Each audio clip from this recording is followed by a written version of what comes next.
Welcome to a new quick and easy face painting tutorial with Simone, and for today she is creating this lovely fairy design for us.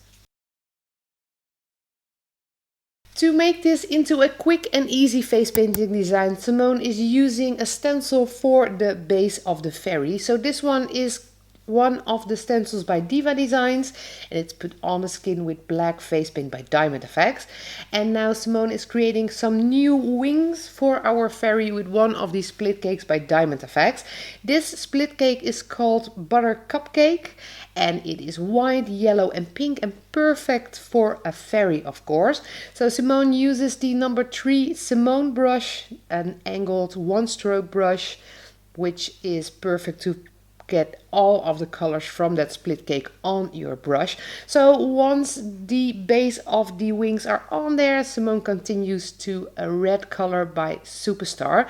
This is number 127. It is called Plum, and it is a very lovely, dark, intense red color. Of course, we do need some stars and some dots.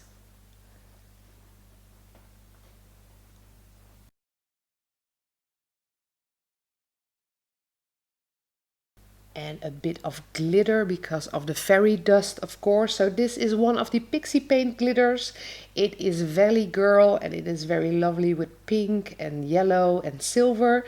The same plum color as used in the wings for the lipstick. And with that, our fairy face paint for today is done. So I hope you liked it. If you did, don't forget to give it a thumbs up.